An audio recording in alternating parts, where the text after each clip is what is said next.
I never meant to fall for him. Hell, I never even liked him. In fact, if you had asked me last week, I would have sworn I hated his stupid smirk, his perfect jawline, and the way everyone seemed to love him without trying. But one wrong swipe of my thumb, one humiliating text sent to the wrong number, and suddenly my enemy knew the truth I had buried for years. I was in love. And now, every time I see him in the hallways of Lincoln High, he looks at me with that smile. Not the mocking one I was used to, not the arrogant curve of lips I'd built my defenses against, but something softer, something that felt like it could break me if I looked too long. I should start from the beginning. Ethan Carter had always been the guy I measured myself against, even though I pretended not to. He was captain of the soccer team, universally liked, effortlessly smart in a way that made teachers forgive him for handing assignments in late. And me?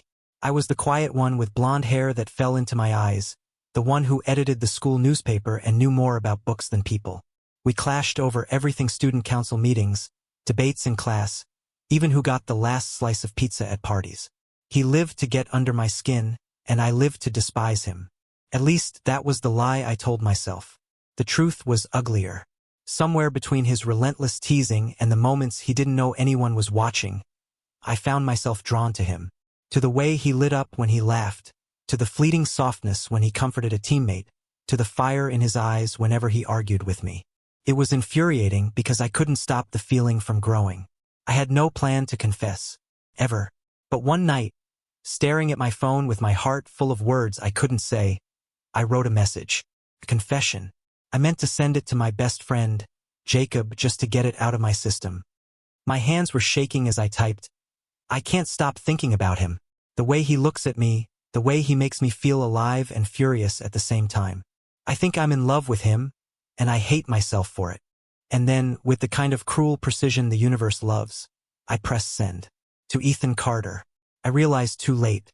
My stomach dropped, my blood went cold, and I sat there staring at the screen, waiting for it to explode. Seconds ticked by like hours until 3 dots appeared. He was typing. So, you love me? I wanted to die. The next morning, walking into school felt like walking into an execution chamber. My locker was just a few feet from his, and when I turned the corner, there he was.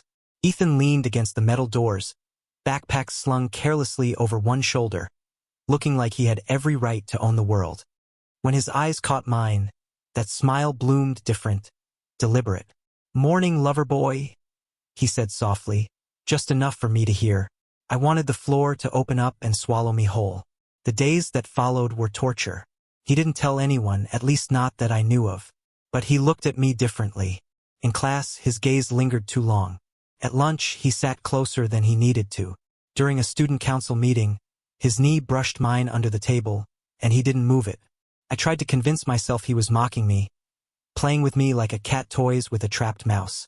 But the more I looked, the less sure I was. His eyes held something I had never seen before, something warm, almost tender. And that scared me more than his cruelty ever did.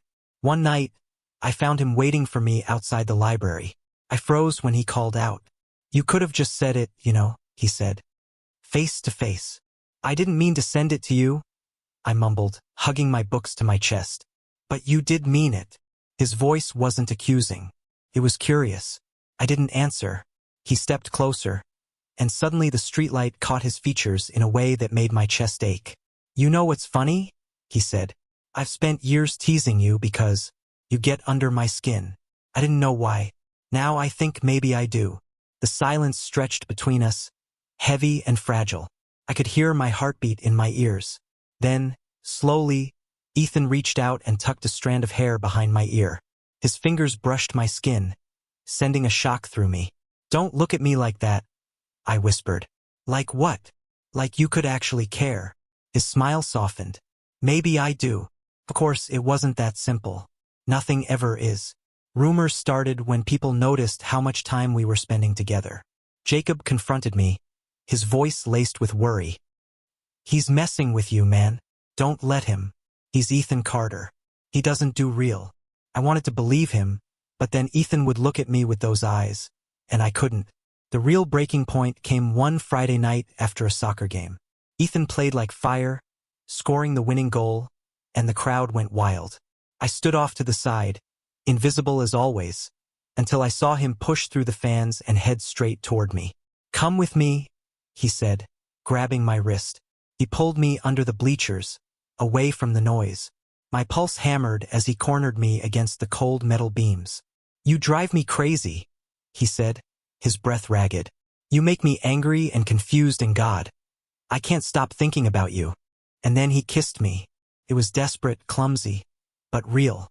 His lips pressed against mine like a secret he couldn't hold anymore. I melted into it, books falling from my hands, my body betraying every fear I had clung to. When we broke apart, I searched his face for mockery. Instead, he looked terrified. "I don't know what this means," he admitted, "but I don't want to let go." Neither did I. The weeks that followed were a blur of hidden glances, stolen moments, and whispered conversations. It wasn't easy. People noticed. Whispers followed us. I heard the words freak, weird, wrong. But when I looked at Ethan, when his hand brushed mine in the quiet of the library, or when he smiled at me across the cafeteria, none of it mattered. For the first time, I wasn't hiding who I was. For the first time, I was alive. But then came the night it almost fell apart. At a party, one of Ethan's teammates saw us too close, too comfortable. He made a joke sharp, cruel. Ethan froze. For a heartbeat, I saw the fear in his eyes, the old instinct to protect his image, to push me away. My chest clenched. But then he did something I'll never forget. He grabbed my hand, in front of everyone. "Yeah," he said loudly, his voice steady. "I like him." Problem. The room went silent. My throat burned with tears I didn't want to show. And when his fingers tightened around mine, I knew we had crossed a line we couldn't go back from. We weren't perfect. We fought. We stumbled. We questioned everything. But we also laughed, and held each other, and carved out a space where love could exist between us. The boy I thought was my enemy became the boy who looked at me like I was his world. And sometimes, when we're walking through the hallways together, he still gives me that smile. The one that started it all. The one that says he remembers the night my secret slipped out, the night my life changed. The smile that says he really means it. Thank you for listening. Don't forget to like and subscribe to stay updated with the latest videos.